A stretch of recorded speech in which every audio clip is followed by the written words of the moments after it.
Hey, what's up guys, Miller Massacre 19 here. Since I reviewed Manhunt 1, I figured why not review Part 2, so here we go. The story starts before you even get to the title screen. It shows an insane asylum known as Dixmoor Hospital for the Criminally Insane. There's a storm going on that disables the security system, powering the doors to some of the cells, leaving the patients roaming around the asylum and killing some doctors and employees that work there. Oh shit, look!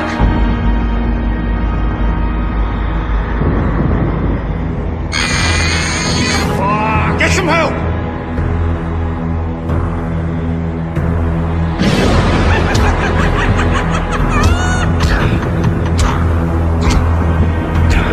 It then shows the main character, Daniel Lamb, strangling a female doctor who's pleading for her life and saying, "Danny, stop."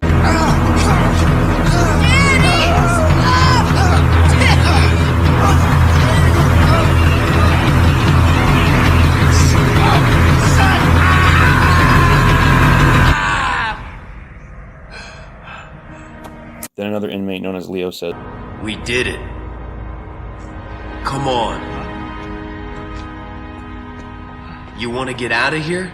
Then come on." I'll scout ahead, Danny. Get your head straight and follow me. Head straight, follow you. That's it, Danny.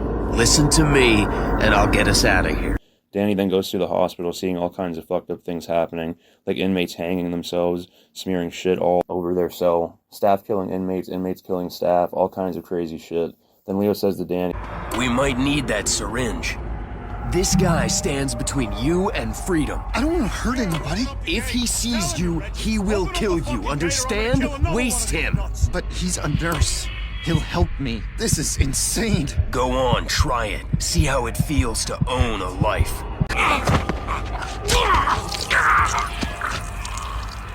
after he kills him, he says, "That's... I killed him. I feel sick."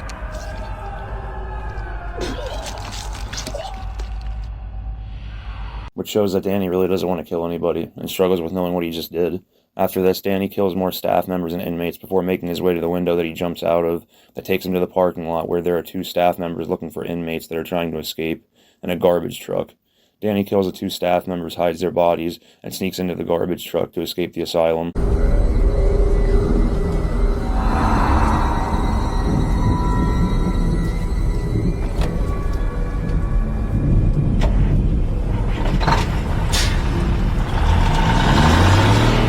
The garbage truck takes Danny to a dirty garage-looking area, where Leo is also at. Leo says, We have to get to the house. Wait a minute. I used to live around here. Not anymore, Danny, but there's something in that house we need. Something you left for yourself. We've got to be quick. This is the first place the project will look for us. Wait, how do you know all this? Danny, listen. It's a manhunt. And they won't stop until we're both dead. Then before Danny and Leo can start making their way into the house, they see these guys in suits with masks on their face known as the Watchdogs. Leo says they're the project's cleanup crew. Then Danny says, what are we going to do? And Leo says, we'll do what we were trained to do. Kill them. And that's exactly what Danny does on his way to the house. He very violently takes out all the Watchdogs on his way to the house with whiskey bottles, garrotes, plastic bags, crowbars. And when Danny gets to the house, he uses the crowbar to open the door. Or when he enters the house, he has visions of a woman crying. What the hell was that? Danny doesn't have a clue what's going on. Then he says, what happened here? Leo says, the project happened here. Then Leo tells Danny to search all the cabinets and trunks. While Danny's checking down in the basement, he has a vision of a kid sitting on the floor crying in a room you have to crawl to get in.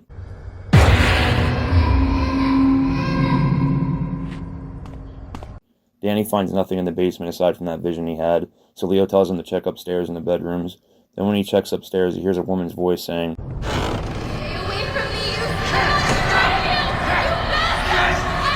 Am I going crazy? Then Danny opens the cabinet with what he's looking for in it, but then he hears voices coming from downstairs, and these aren't visions, it's the Watchdogs, and they're searching the house for two guys. So Danny takes the Watchdogs out in the house and kills one more outside by jumping off the roof and killing him with a sickle.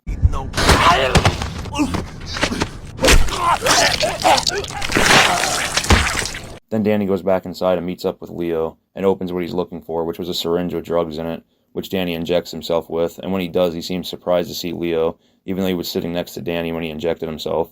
Leo then tells Danny, Getting out was just the beginning, Danny. The project can't let us live. They can buy a private army if they want to, and they will. Then Danny finds a book of matches that says Judy on them that leads him to a nightclub known as Le Papillon Rouge. Leo says, You know this place. The project recruited here. They preyed on people, made them disappear. We shouldn't be here. No, I need to be here. There's someone I need to speak to. I saved these matches for a reason. This is not important. It's a distraction. I want my past back. This is all I have to go on. The past doesn't matter. Let it go. I'm going to find a way in. Then a guard outside the nightclub hears them talking and gets suspicious, so Danny jumps on a dumpster and heads over the wall and sees a window into the place that he smashes with a brick and makes his way through the window. When Danny gets inside, he encounters another group known as the Pervs. They wear all kinds of BDSM outfits like gimp outfits, horse masks, pig masks, because like the mission's name, sexual deviants, that's exactly what they are. Danny kills a few when he first gets inside, including a perv he smashes to death with a toilet tank cover. Late.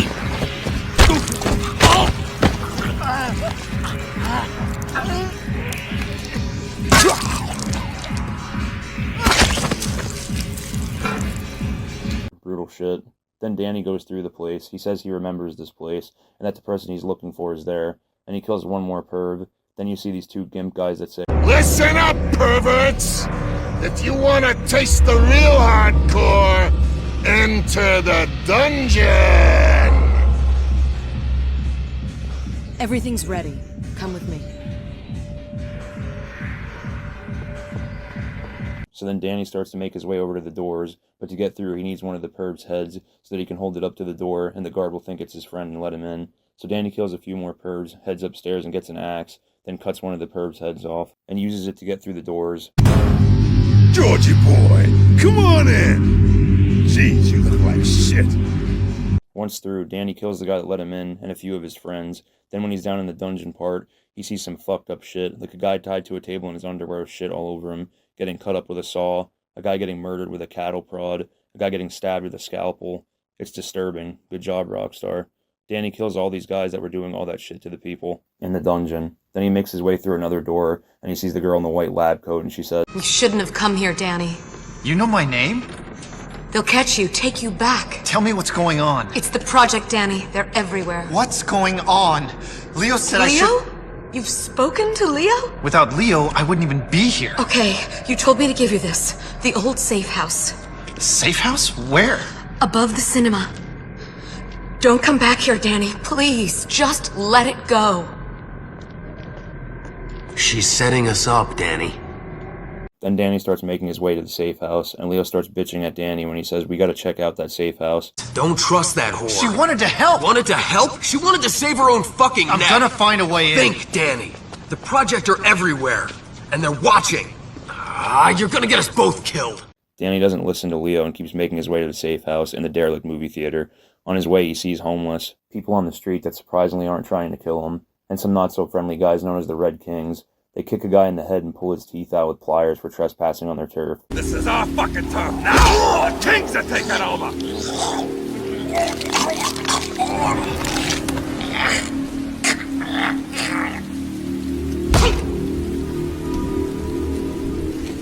Danny murders these two guys, and Rockstar sneaks a little GTA reference in there. Run all the way to San Andreas, you little prick! I like when Rockstar puts stuff like this in their games. Anyway, Danny picks up the pliers off one of them and cuts a hole in the fence so he can keep moving. He kills a few more Red Kings before he reaches a sex shop called the Velvet Glove. Outside, he sees two cops beating the shit out of a Red King with their nightsticks. And you already know what Danny does to these two cops.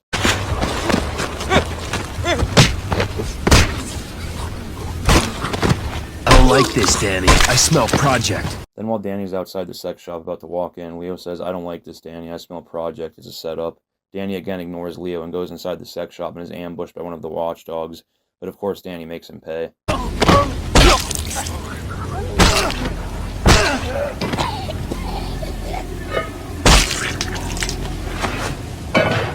Then Danny makes his way to the sex shop's balcony, where he is ambushed by more watchdogs, but this time they have guns. So Danny runs up the fire escape and falls through a hole in the floor, which leads him to the safe house.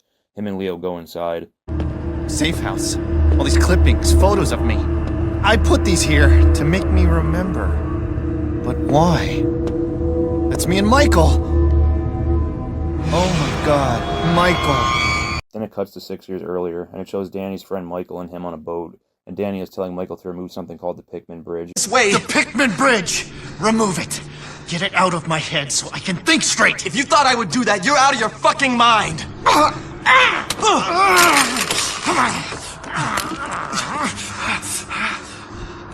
Michael? Where are we? All units into position. Terminate both targets. Repeat, both targets. What? Not both targets, not me, you fucking assholes! They're gonna be here any minute. Mike's still got the keys. We're gonna have to find him. Leo chases after Michael for the keys while running away from a chopper that's shooting at him and Michael. Leo gets away from the chopper and continues chasing Michael while Michael is running away asking Danny, Leo, what did they do to you?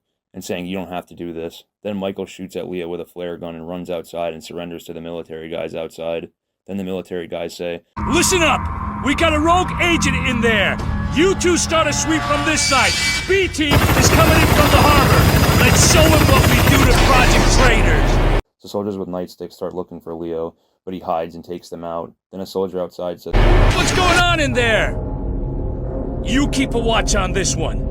Anyone comes through this door who ain't us, waste him. So then a soldier with a gun attempts to find and kill Leo, but Leo hides and eventually murders the soldier. Now Leo has a gun and makes his way outside, kills the soldier guarding Michael. Then Michael starts running away, and Leo chases him and kills any military guys in his way. And while Michael's running, he keeps shooting flares at Leo. Eventually Michael says, fuck the project, I quit. Then Leo corners him and kills him, then takes the boat keys and runs back to the boat, again avoiding the chopper's gunfire and killing more military guys, before escaping on the boat and saying, If the project wants a war, they got one. Then it cuts back to present day in the safe house, and it shows Danny acting surprised about Leo killing Michael.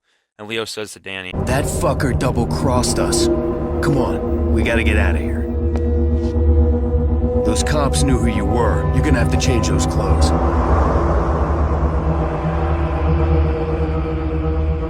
Wait, what's this? Judy? Michael said they messed with my head. Then Danny shoots his way out of the safe house, which is infested with the watchdog guys that are coming after him. And once he kills all the watchdogs there and escapes the safe house, Danny says, I'm sick of this! We're gonna find Judy and talk to her. Then Danny has a flashback of his wife arguing with him in front of their kids about Danny taking part in the experiment, and Danny is saying about how it can get them out of debt. If it's a success, we can clear all our debts and start a new life! Turning yourself into a psycho? What are you thinking? This is a real chance to change the course of medical history! Stop fighting! What's wrong, Mom? Come here, honey. Son, we still love each other. You're asking too much of us, Danny. Of yourself. What does psycho mean? It just means someone who thinks differently. Can't you see that you have to put your family first? I am putting them first. If this all works out, we'll be providing for our great-grandchildren. This is so wrong, Their project, Danny. They're His everywhere. conditioning has fractured. He's unstable. Daddy, what's wrong? You can wake up now, Daniel. I said wake up! Judy! I don't believe this shit. Danny, this is crazy. She's no use to us. She knows more than she's saying. I've got to talk to her again. So Danny goes looking for her at this place called the Honey Pot. He tells the guy at the front desk he's looking for Judy. Then the guy says, let me check. And he calls and is talking to who I think is one of the watchdogs. Then the guy says on the phone, There's a guy here asking for Judy. Glasses. 10 minutes? No problem, sir. We'll keep him entertained. Then while the guy's on the phone, Danny gets some weapons he finds lying around, and he hides and murders the guy and his friend.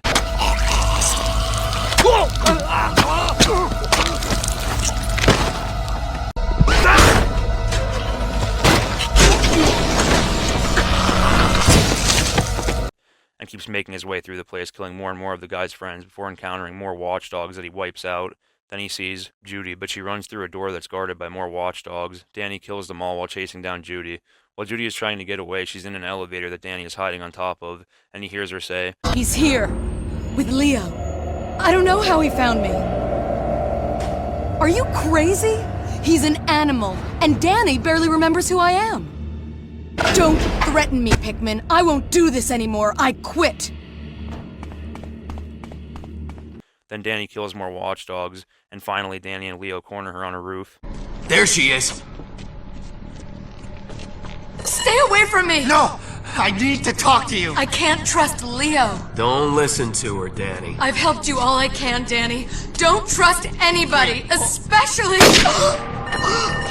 No! It's the project! Move!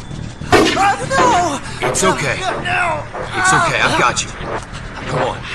Then it cuts to a flashback to 6 years earlier where it shows military guys looking for the shooter of someone who's dead on the ground. Then it reveals Danny as the shooter. You were right. We got him. See, you just gotta trust me, Danny. I got a visual on the shooter! Let's move out. I can handle it, Leo. Then, Danny, oh no, it's Leo you play as here, hint hint again. Leo makes his way through this building and kills a lot of military guys in his way, using mostly guns, and he reaches a window washing platform where he goes floor to floor with it, killing everyone in his way until he reaches the roof, where he murders more military guys that have SMGs, sniper rifles, and pistols, before crossing over a beam that leads him into a part of the building that's under construction. He pushes his way down through this area until he reaches an open grate that he escapes down. Then it cuts back to the present of Danny remembering Judy getting shot. No! There's no time for this. Move! What's going on? Bounty hunters, they're after us. There's a price on our head. My hands! What's done is done. Come on! Then Danny encounters a new group of enemies known as the Bloodhounds. They are a bunch of bounty hunters trying to kill Danny and Leo, so Danny runs across the street to get away from the Bloodhounds, but gets cornered in a house. It looks like the end, but Danny finds a crowbar, opens a trap door, and escapes the house, and murders some Bloodhounds, and runs away from a chopper that spots him. He jumps over a fence and flees down to the sewer-looking area to avoid the chopper, and kills more bounty hunters as he tries to make his way back up to the street. And when he does, there's a moment that Rockstar has in the game that makes Danny really feel like a psycho. There's a kid in one of the buildings screaming, there's a guy outside with blood on him, and Danny shoots and kills a guy attacking him with a shovel in front of the kid, and the kid screams in terror. There's a man with blood on him! Show no mercy, Danny. This whole town is a project dormitory. It's a disgusting moment, but it's good for building Danny's character as a psychotic maniac. Anyway, Danny keeps pushing forward and runs into the chopper again, so he has to go back underground. So he crawls down into the sewers and comes out in a garage-type area where he runs into the watchdogs again. So he kills one in the garage and sees some blocking his exit to the train yard that say, He's trying to get to the train yard. This is our last chance, watchdogs. Take up your positions and ready your weapons. Then Danny eliminates the watchdogs and escapes to the train yard. Then it flashes back to 6 years earlier to the same train yard where it shows Danny and Leo looking down at a gas station. Then Danny asks, What are we doing here? There's a warehouse nearby where the project keeps its old records. We're gonna destroy our past. You can't destroy the past, Leo. Come on. We're gonna need fuel.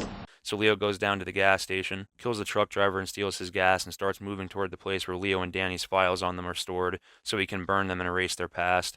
But there are a bunch of cops guarding the area. Leo kills the cops at the security station and makes his way through the gate to the freight container area, kills more cops, and then he gets to the storage area where Leo and Danny's files are, and he burns them. After he burns the first batch of files, the sprinkler system comes on and alerts the watchdogs. Leo then deals with them, finds another gas can, and finishes burning the other batch of files and says, Our history is officially erased. Now we can be whoever we want.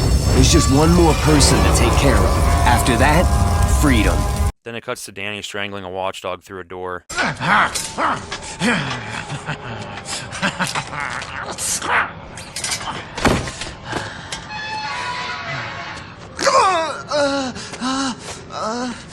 Keep it together, Danny. I can't handle these blackouts. It's all right. I'll take care of everything. Come on, let's get going. Hello? Where is that idiot of a man? That's him. That's Pickman. Pickman? Then Leo tells Danny that Pickman is the head scientist of the whole project and that they need him alive. So Danny kills a watchdog and makes his way into the medical facility where Pickman is heard saying to a guard, I'll bolt the animal lab from the inside. Remember, alive if you can manage it. If not, get the head to me as soon as possible. Then Danny kills all the watchdogs guarding the animal lab entrance and tries to get in, but the door is locked. So Danny finds a crowbar and opens the vent that goes through the animal lab and gets in using it. There's two scientist/doctor guys down there that Danny kills. Then Danny runs into a door that uses a retina scanner to unlock it. So he cuts off one of the doctor/scientist guys' heads to use to open the retina scanner door. While he's making his way through looking for Pickman, he sees him. Pickman runs and tells the watchdog, No! He's right here! Lamb's here. Get ready. Everyone ready? He's coming! Then Danny hides, kills a watchdog, takes his shotgun, and wipes out all the watchdogs in his way. Then he finds a room with a chair facing a wall that has TV MK projected onto it. Danny sees it and says, Are the project behind this too? They're behind everything, Danny. TVMK. I watch that channel all the time. Exactly. Come on, let's deal with Pikmin. Then Danny approaches the chair and gets weird flashbacks of being brainwashed. Then he continues pushing forward looking for Pikmin when he runs into a speaker of Pikmin talking and he passes out. What seest thou else in the dark backward and abysm of time?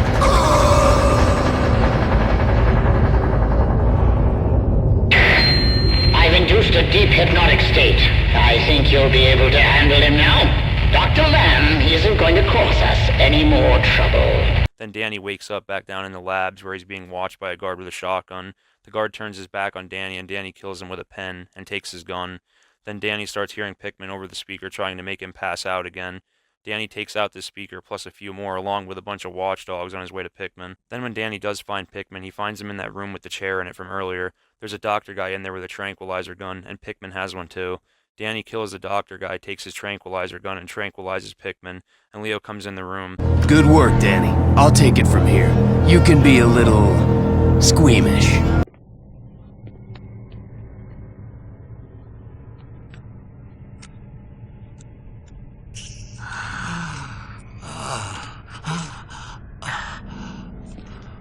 Daniel?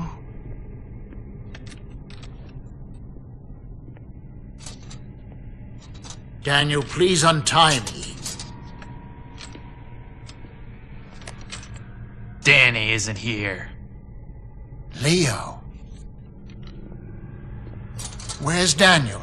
I'd like to have a word with him. This is about what I want. I want you to remove the Pikmin bridge. Think, Leo. If I take it out, what do you think will happen to you? I'll be free. No, you'll be dead. Now let me speak to Daniel. Shut up! Danny's gone. Shut up or what, Leo?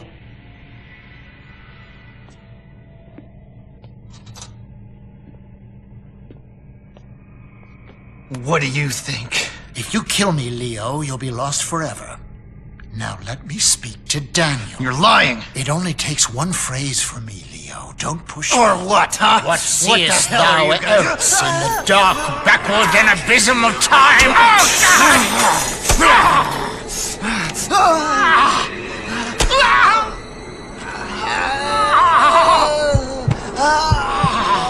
Michael, is he ready to go? Motor muscles at rest. Pupillary dilatation complete. Then Danny wakes up and says, When I came to, Leo was dragging me out of the lab. He said Pikmin was dead. I knew I could never find the key to my past. But Leo said there was another, one last person we could get answers from. We searched everywhere. Days turned into weeks. I was slowly becoming a ghost. 14, 54, 11, cerebral... Had enough. No, you can't quit, Danny. There's gotta be something in these tapes I can use to help you. Pikmin Bridge is not my work, but the work of doctors Pikmin and Lamb. After initial failure, Dr. the White? military gave Who? the project a massive We're gonna have to deal with her, Danny. Now, Then they hear someone in the TV studio that they're at breaking in. It's the Bloodhounds, still looking for Danny and Leo.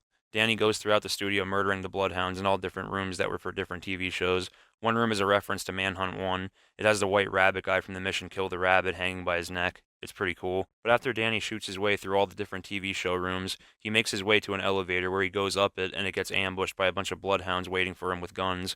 As soon as Danny gets out of the elevator, he gets shot at, but he eventually wipes them all out and is completely covered in blood and looks like a complete psycho.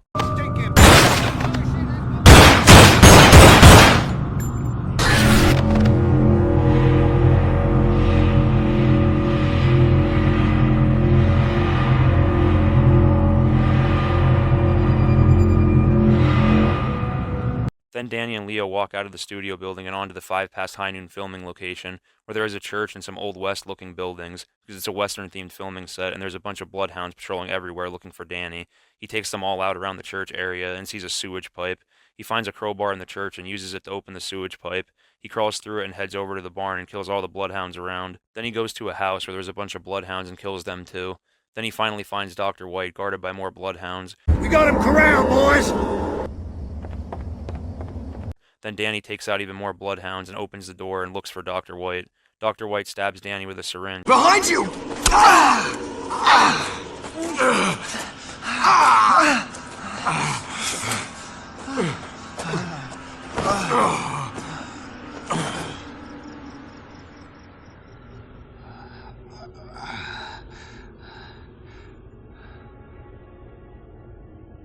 Leo?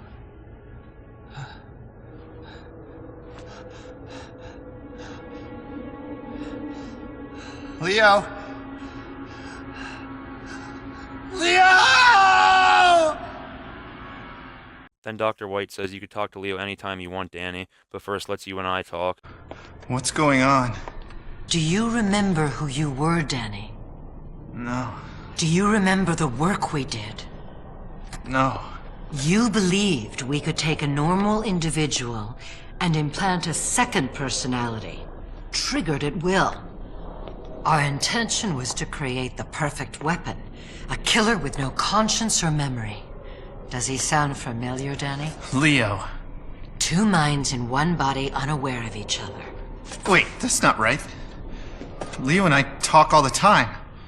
The bridge malfunctioned early on. We were working to repair the damage when you, or Leo, decided to escape. I see. How do we fix this? Pickman thought his mercenaries could destroy Leo. I believe the only person who can stop him is you. Then it cuts to a flashback that Danny has as Leo, where he's going through a neighborhood trying to get to his house. He kills a bunch of cops and loots a few garages until he finds pliers that he cuts open a fence with that leads him closer to his house. Once he goes through the fence, he gets ambushed by a SWAT team, and he runs away and starts jumping fences.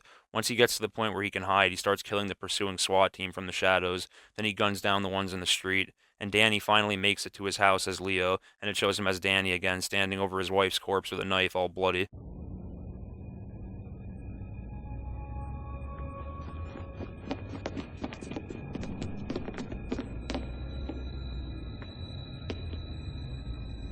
Daniel, you will not remember anything before this moment. You will not remember us being here. You will never speak to Leo again.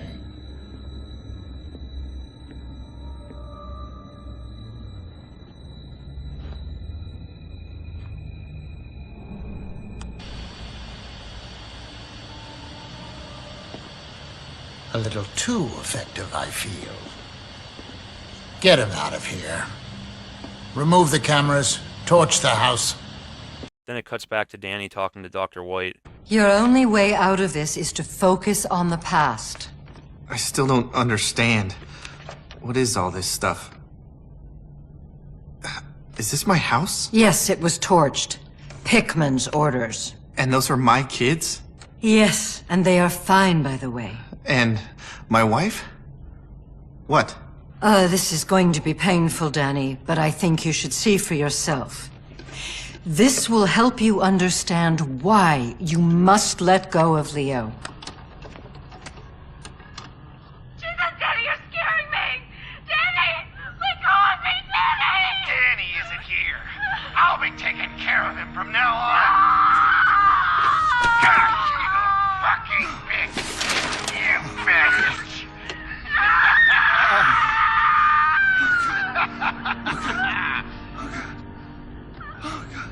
This does a really good job of showing that Danny has a conscience and feels really bad without even remembering his wife. Good writing and character building by Rockstar. Anyway, it cuts to what's going on inside Danny's mind. Dr. White says there's a cell hidden away in the dark recesses of your mind. Lock Leo into this cell and walk away from him forever. Then it shows Danny in front of Leo's cell telling him, "Rot in hell, Leo." Then Leo lures the guard over to him and causes the guard to open the door. When he does, Leo murders him and takes his gun. Leo then murders a shit ton of more guys until he reaches the room with Danny in it. Leo says, "You think think you can get rid of me? You goddamn runt. I'm the one who belongs here, who deserves to be here. You're nothing. Without me, you'd be nothing. I just have to ignore you, Leo. And you know it. Ignore me? How about your wife's blood on your hands? Can you ignore that? Shut up. You made me. You put me in your own head for the sake of your pathetic career. Shut up! And you cut your wife's throat right in front of her baby boy. Ah! Fucking kill you, you psycho piece of shit! The cutscene does a really good job showing the struggle that Danny is going through in his head while he argues back and forth with his other personality. Rockstar did a really good job with writing Danny's character and showing his struggles. Anyway, Danny starts fading in and out of view and teleporting around the room and shooting at Leo, but it isn't enough. Leo shoots Danny until he dies. Fuck you, Danny. I won. Fuck you, Pikmin. Fuck you, White. Fuck the project. I won.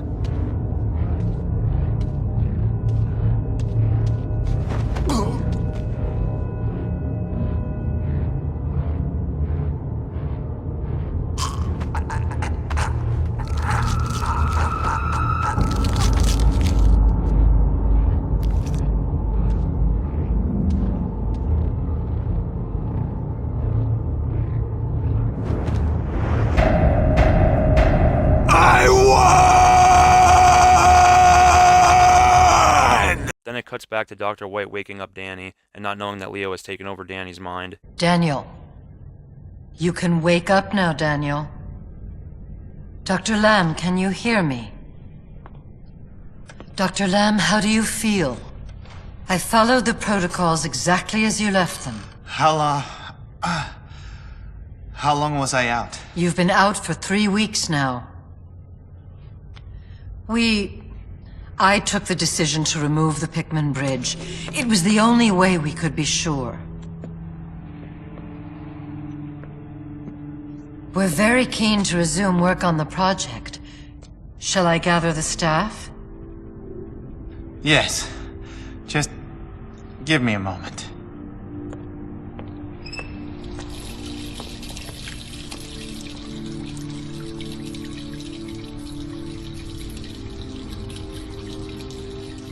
This is the bad ending, but there's also a good ending where Danny kills Leo in the fight in his mind instead, and when Danny wakes up, he doesn't remember his name, and he has a piece of paper that says, "Your name is David Joyner. You live downtown at the following address. You'll find everything you need there. Good luck." And I guess Danny just starts a new life. I think they did a good job with both endings, but I think the bad ending fits the dark feeling of Manhunt better than the good ending. But the good ending is pretty cool too. In my opinion, Rockstar did really good with the story of this game, having someone with multiple personalities being a murderer with one personality. Wanting to kill, and one not so much is cool because it makes things interesting. He's not just killing with no emotion. Danny feels bad while Leo enjoys killing, and they did a good job making the personalities clash at the end of the game, and having an ending for each one depending on how you play the game. The story is also a lot more complex than the first game, but I thought it was interesting. Not as good as the first one, but still good in my opinion. Next thing I'm going to talk about is gameplay. It's very similar to Manhunt 1. You use the shadows to hide. The melee weapons still have 3 levels of execution, white being the least brutal, yellow being the second most brutal, and red being the most brutal. They still do that annoying shit where halfway through it becomes a third-person shooter, but in Manhunt 2 the shooting is improved. It doesn't have auto-lock like in the first one. I played the first one on PS4 and it had auto-lock on there, and I played Manhunt 2 on PC. It didn't have auto-lock with the shooting. And I noticed in Manhunt 2 the enemies with the guns don't kill you as quick as they do in the first one. I played through both games on the hardest difficulty, and you die super quick in Manhunt 1 from guns, and not as quick in 2, which is an improvement in my opinion. They also added new melee weapons in 2, like the axe, garden shears, power saws, sledgehammers, and a lot more. The only thing I don't like about 2's gameplay is how blocky and clumsy the movement feels. In Manhunt 1 the movement is very smooth and quick, and chases look and feel real. In 2, the movement feels very slow, and when enemies chase you, they don't look like they're running after you. They look like they're lightly jogging, and don't really look like they're trying their hardest to catch you. Anyway, another thing I forgot to mention is the environmental executions. They have executions you can do by luring an enemy to an object like a manhole cover, where you hit them with it till they're dead, and when they die they fall down the hole, and Daniel just puts the lid back so you don't see them.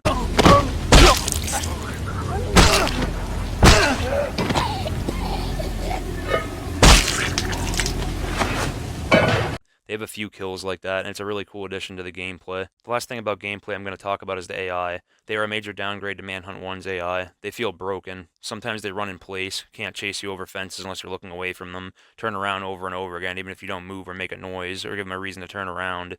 The AI is just broken. Other than the AI and the movement, the gameplay is okay. It's not Manhunt 1, but it's okay.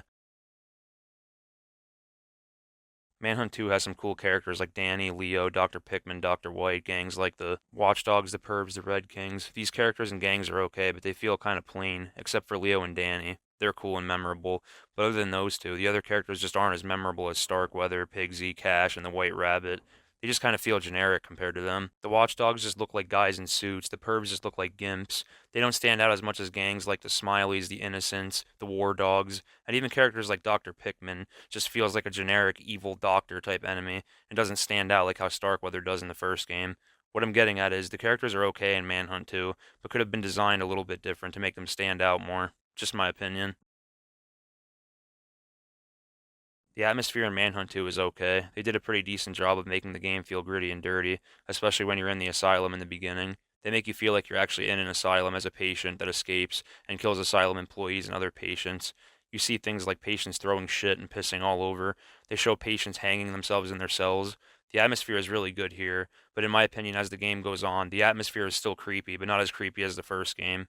Again, they still do a pretty good job with the atmosphere, but they did way better with it in the first game. Now, this is something Manhunt 2 does pretty good with, the locations. They have memorable locations like Dixmoor Asylum, Danny's house, the neighborhood and the Mission Domestic Disturbance, the TVMK Studios building, the Papillon Rouge. All these locations feel different and are very memorable, and none of them feel out of place in the story. They all fit right in and add a lot of variety to the game. You never feel like you're in the same area, which is good, because it keeps you interested in the game and makes you wonder where you'll go next. Anyway, if there's one thing Manhunt 2 does well with, it's the many different locations you go to. Okay, so in my opinion, Manhunt 2 does a lot of things good, like the story, the executions, the locations, the addition of new melee weapons like the axe, the pliers, the shears. They did good with Danny's character and Leo's character. The game also did some things okay, like the gameplay is pretty good but doesn't feel as smooth as the first in my opinion. And they did some things bad, like the AI being fucked up pretty bad and the gunplay being a little bit better than the first, but I still fucking hate using guns in this game. And just like the first game, it turns into a third-person shooter halfway through the game, which is frustrating, but I still played it and had fun. So in my opinion, even though Manhunt 2 has its problems, it's still a pretty fun game. Nothing like the first, but still fun. If I had to rate it out of 10, I would give it a 6.5 out of 10. Not the best, but not terrible either. Okay guys, that was my review of Manhunt 2. This one took a while to make, mostly because of how long the story is, but I had fun playing the game and making the video. And so far on the poll I put up for what game to review next, Max Payne 3 is winning, but we'll see after this video comes out what it says by then. Anyways guys, this is Miller Massacre 19. I'll catch you guys later.